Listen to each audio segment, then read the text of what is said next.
Welcome to the Sales Chaos Theory Podcast, the go-to audio experience for navigating the ever-evolving landscape of sales conversations.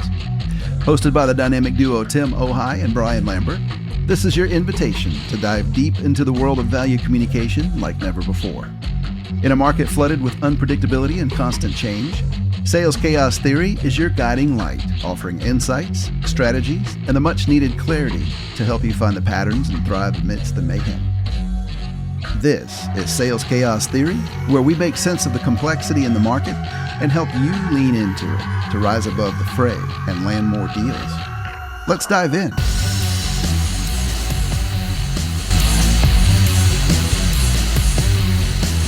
As a value communicator, we all know how important it is to have conversations with your buyers and customers that really, truly matter.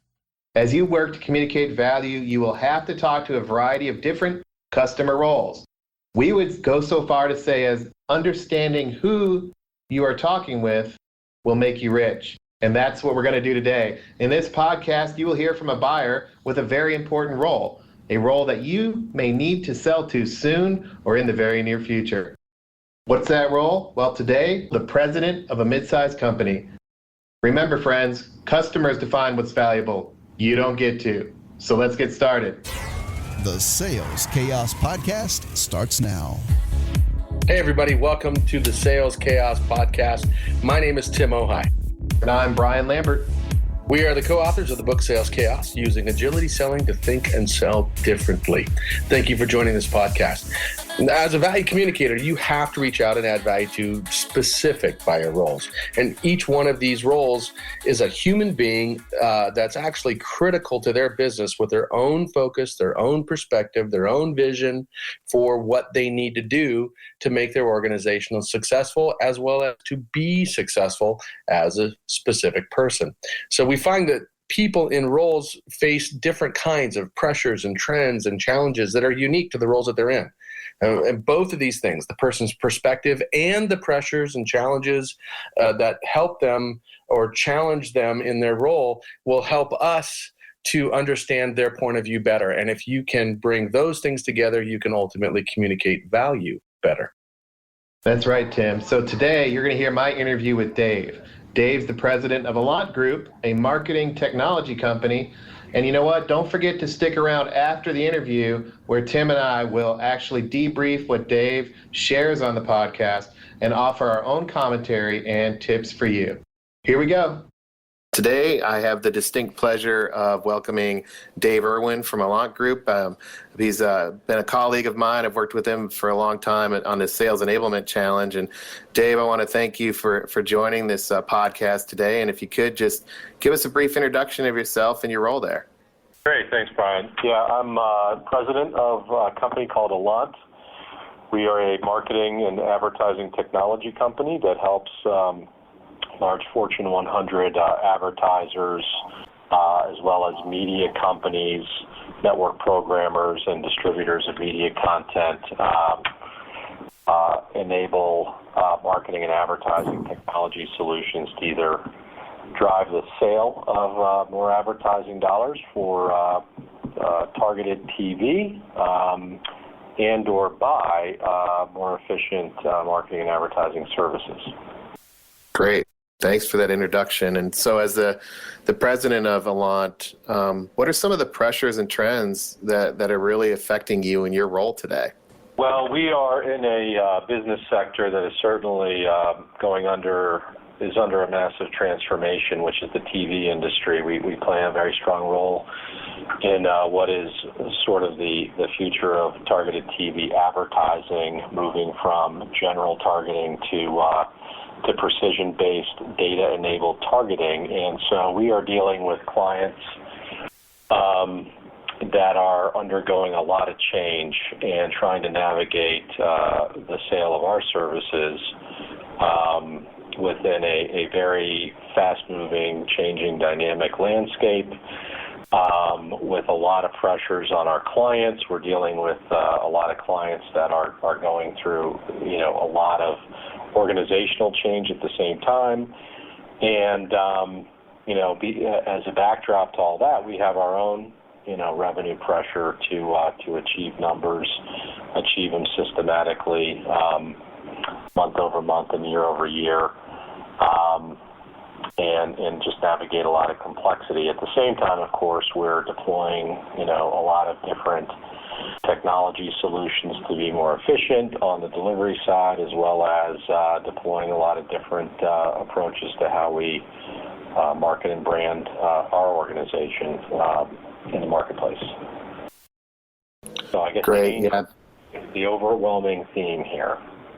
Yeah, it sounds like it. That's both on your customers and in your company. And you mentioned some of the complexity that you have to navigate.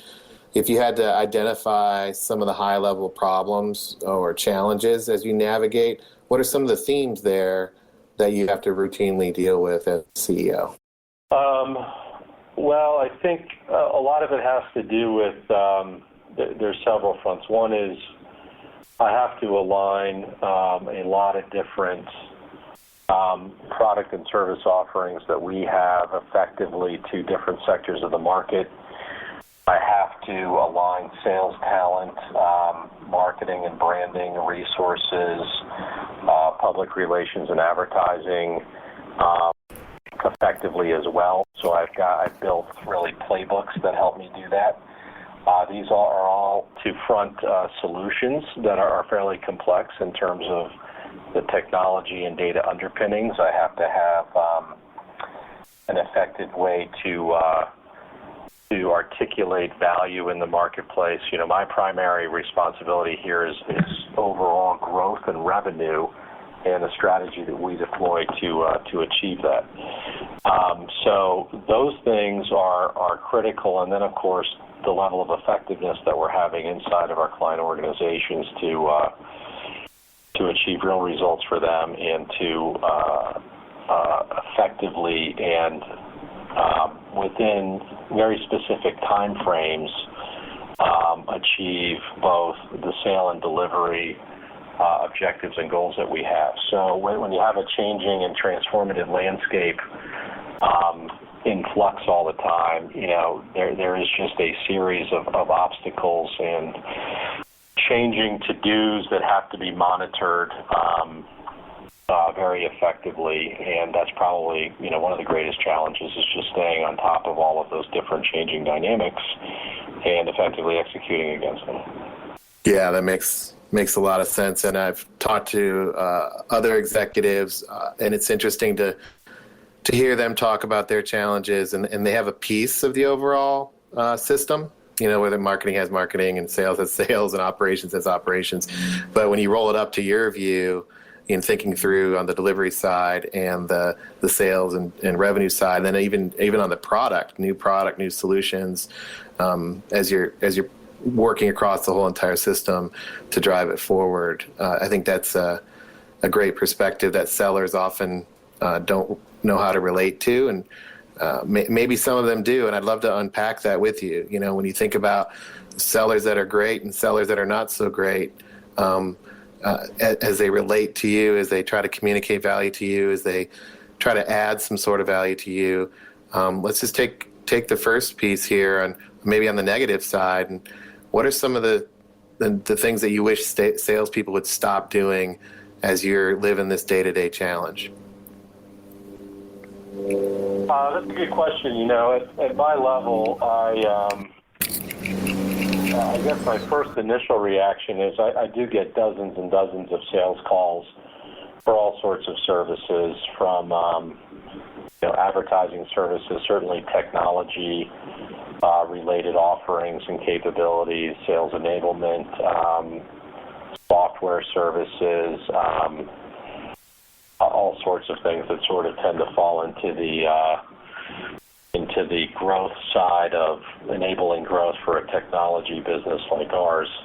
I would say the first thing that I wish salespeople would stop doing when they try and contact me is basically sending me emails that really just promote their own offerings from a feature function perspective without any context as to how it's relevant to me. I delete those within seconds, typically, because there's not even a level of personalization that is even remotely close to to engaging me in why I would be interested in that or what it would do from a business perspective.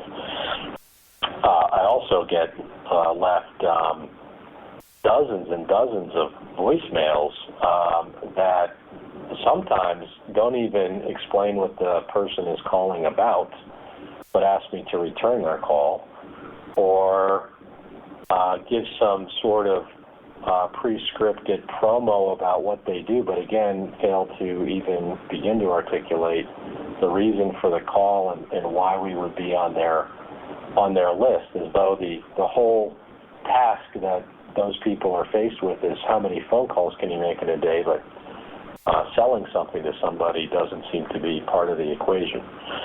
So I guess I would call it irrelevance, complete lack of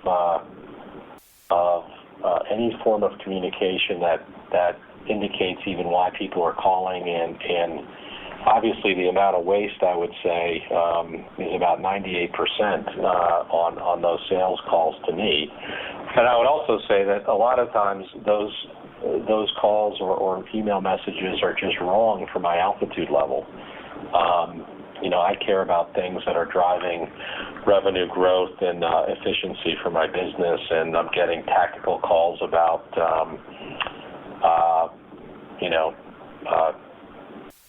services or products that are well below what I would even be looking at. So I think altitude level is something else that's way off. Yeah, that's a great point. I think just to clarify on the last point, are you saying, based on your altitude level, you're looking externally, you're looking for growth, and you're looking for some sort of ongoing impact that you've got to, at the system level of the whole company versus kind of a point solution, tactical, hey, I want to talk to you about sending out, an email newsletter out to your customers or something like that. Is that what you mean as far as altitude level?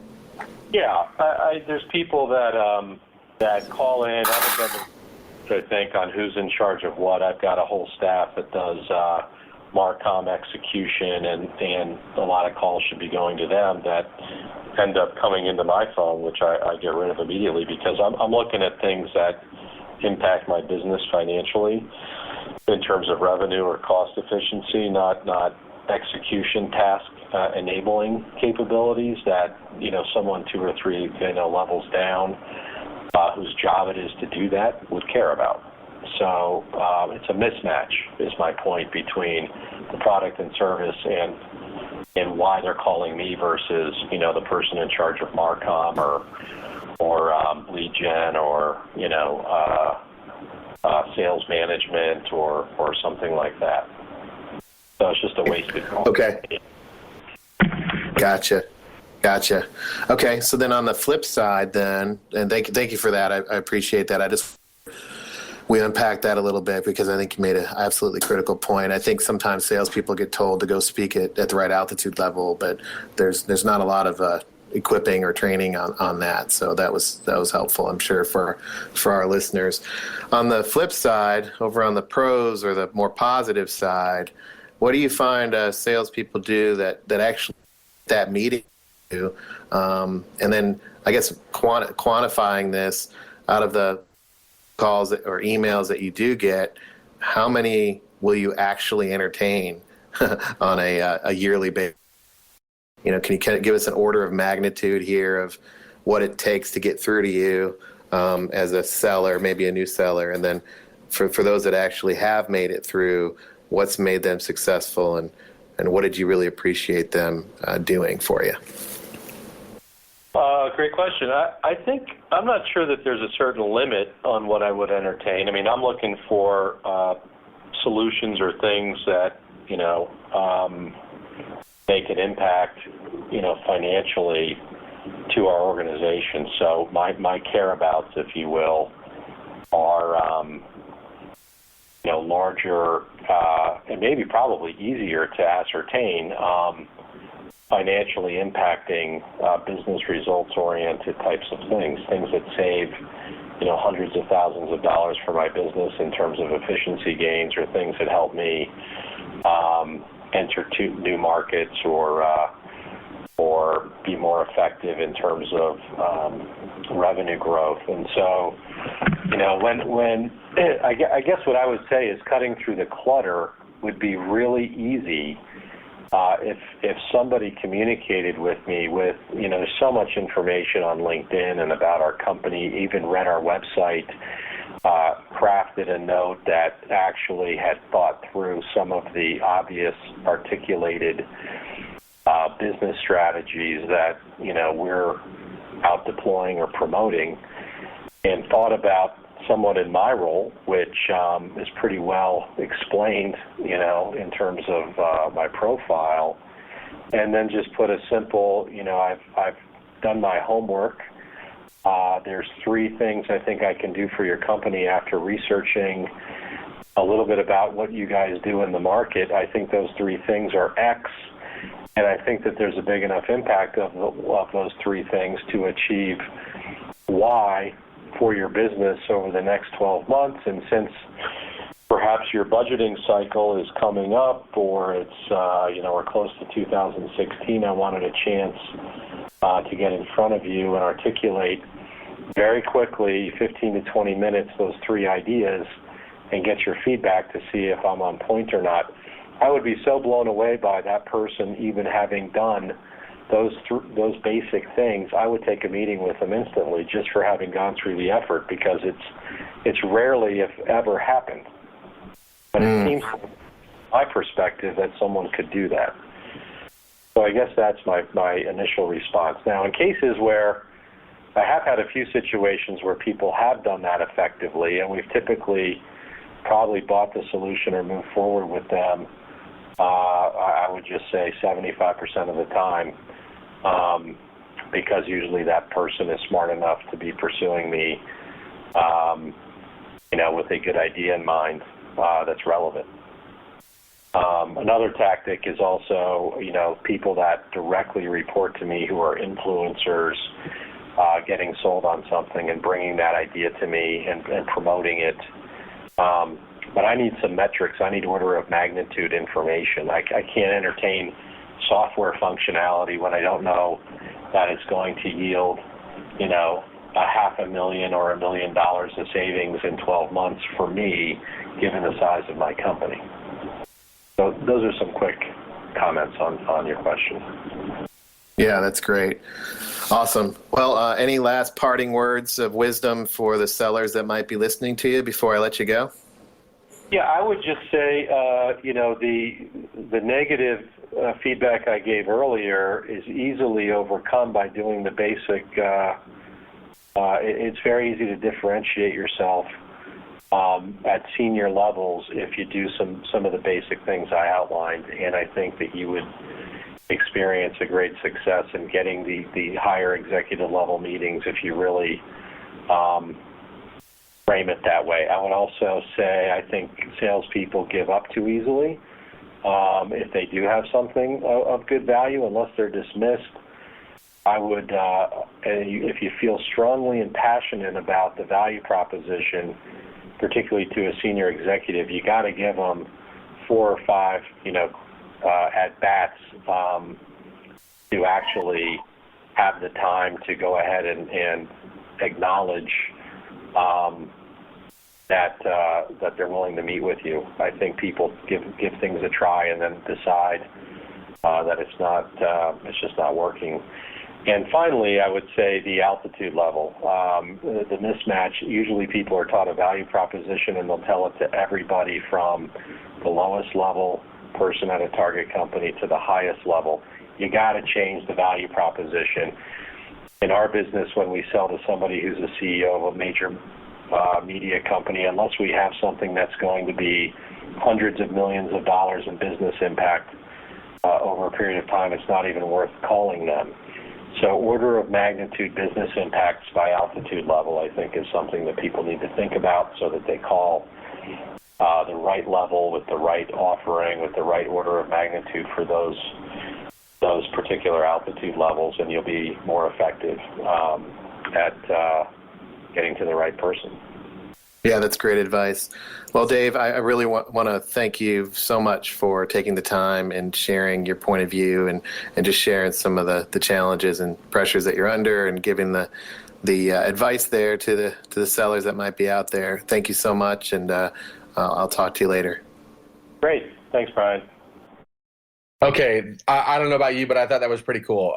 There was a lot of dense insight in that interview with Dave. And one of the things that right off the bat I want to point out, I could actually feel the tension of his struggle of trying to align his own people, of trying to get everybody working together to tackle this massive amount of pressure to transform what they do as their customers are transforming at probably as fast, if not faster rates. And the part that got me, Brian, was trying to do all of this stuff while still trying to hit your number, because I didn't hear anybody saying, oh, by the way, we understand you're doing a big change, and so that's okay if your numbers go soft for a while you finish your change. I didn't hear any of that. It was all about change everything, change how you communicate, change how you deliver, change how you measure, change how you scale, change how you operate, change everything as you continuously change your definition of value to your customers. And it was absolutely insane. The picture I got in my mind was like trying to fix a plane while it's flying in the air in a lightning storm. And it's the worst lightning storm in at least 100 years. And that's literally how I felt like Dave was. That was like his role. Did you get the same tension? Yeah, I did. Well, the interesting thing about it, though, is, while that's happening and the swirl and the churn is obviously there, obviously he doesn't seem too overly concerned about it. That's his role as a CEO, is to deal with that stuff. But, on the I guess, positive side of all that, there's a lot of clarity there. I mean, he's crystal clear on the vision. He's probably spent a lot of time with customers unpacking where they want to go and aligning internally to get there. That evolution of where the buyer's headed, while he didn't explain a lot of that, I think that's where his confidence is coming from. I mean, if you think about it, this lightning storm that you just mentioned, the ability to work internally, to align the sales process, to align the people in it, to align the marketing message, the delivery, the consulting, the services, and obviously there's a technology component to what he's doing. All of that against this future state definition of television media advertising, which we know how much that's in flux with streaming, with precision ads needing to be served up by zip code, et cetera. That's an integrated view of where customers need to go to drive their business forward. And I think that's a unique value that obviously they can bring in. They probably have spent a lot of time trying to figure that out. And that clarity really pulled through. And I'm sure that's a lot of hard work. You got to put the work in. He's probably working daily on that with his team. That's where the confidence is probably coming from. And the cool thing that I thought out of all that was his willingness to hear from salespeople to say, you know what, I don't have it all figured out, and I would love some help here. That's one of those things that makes me realize how humble CEOs can be, to realize that they don't have it necessarily all figured out, but they know where they want to go. Yeah, but the key right there is they can't just help, right? They have to actually understand that big picture you were just talking about, because if you don't understand that big picture, that problem at the Uber level, at the systems kind of view, you're actually just offering to add to the complexity, aren't you? Yeah, that's a great point. And you can't really just add to complexity. Obviously, there needs to be some simplification there. Everybody's got a different solution probably listening to this.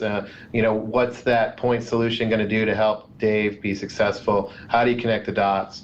And the more integrated you are, the better, because he's looking for wholesale, holistic changes, not point solution, areas to dabble with in his business.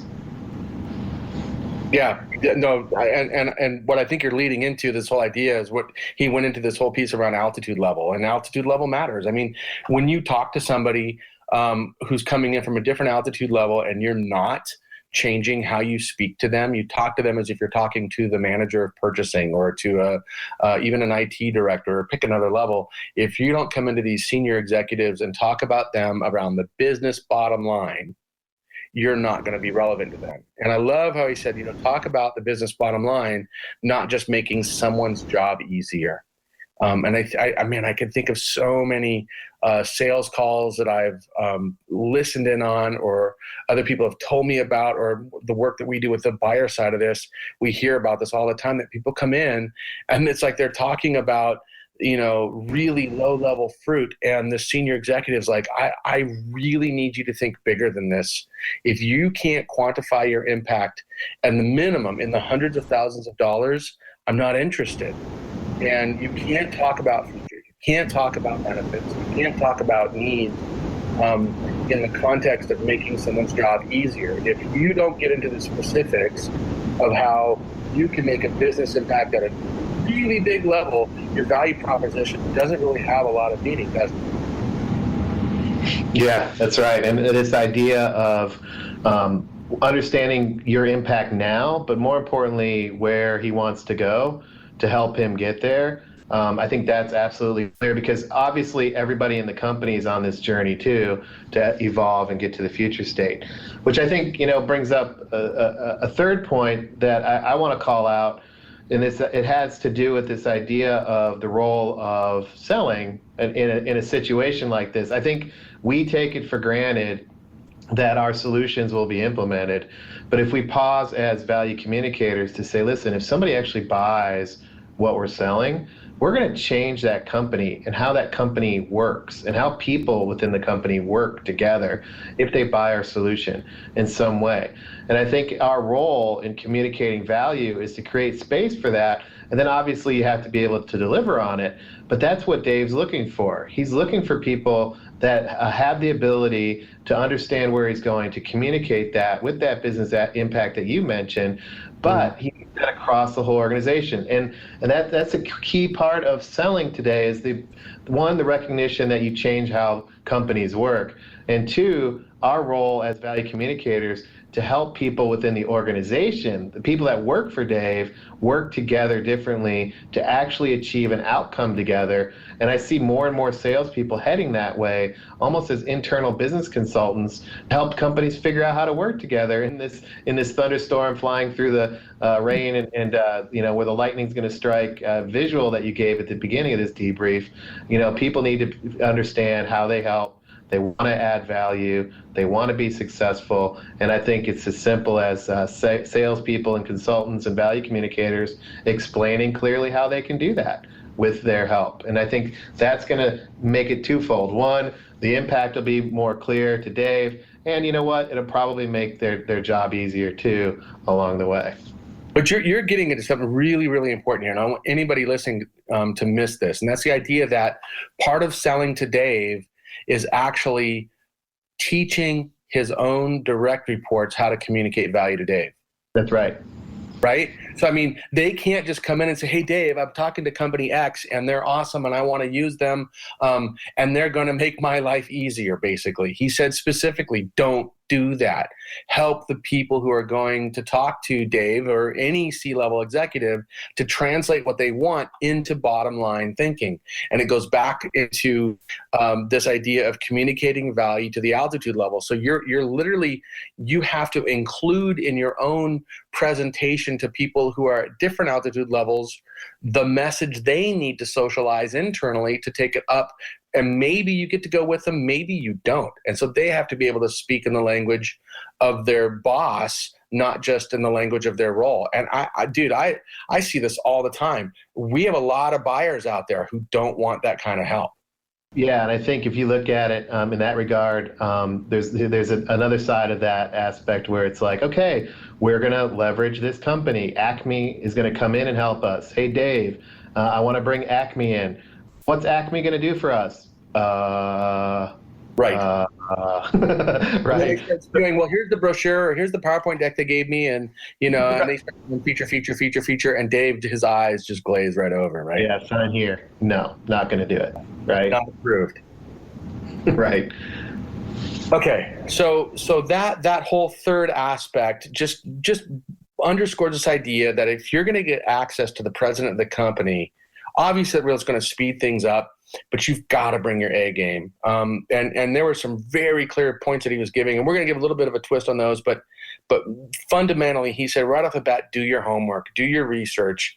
I love what he said around the idea of, we put what we want you to know about us on the internet. If you don't take the time to go to LinkedIn and go to a company website and other things to look about us, you clearly are not going to impress them right off the bat. So doing your homework up front, but it's not just doing your homework to be able to spew facts from a LinkedIn profile. It's actually so you can then tailor your value proposition for them specifically at their altitude level about what they're trying to do in the context that they're in. And then I love the last thing he said. Don't give up. Don't quit. If you really believe in what you're trying to do, stay on point, stay on message. I'm sure you're going to have to tweak it. And we have other approaches, and we'll talk about in other podcasts about how to change your approach for each message. But the idea of staying in there and working with either directly trying to contact that president, that CEO, that C-level exec, and or start hammering away on that direct report that you can get to, it might be easier to get to, and just stay on target with them until they will open the door for you to get to that senior buyer. But don't give up. That's right. Yeah, and if you're listening to this podcast, we won't let you. It's not allowed. Right. So there you go, folks. We'll show up at your house with a cup of coffee, at 6:30 and say, "Are you ready to go? Which phone? Yeah, let's get it moving. Let's go. Let's try it some more." So there you go, folks. A deep dive on the president role / CEO role. Both Tim and I really believe that this kind of overview of the buyers that you're talking with will actually contribute to your success. We're not just doing this because we like to talk to these people, even though we love it. I'm always learning something new, but we're truly going out of our way to help add value to you because we understand the world of work has changed, and we understand that there's so much transformation happening in the time like this that we're trying to provide a little bit of a sneak peek and a peek behind the curtain, if you will. So every time you listen to these buyer role focused podcasts, more and more information will be revealed to you. So we encourage you to listen more than once and definitely share it with a friend. Okay, that's it for today. On behalf of Brian and myself, we invite your thoughts, your comments, your feedback down below on the webpage. We really do read those things. We respond to those things. And more importantly, your question may be what somebody else wants to ask, but they're afraid to. So let's get that dialogue going.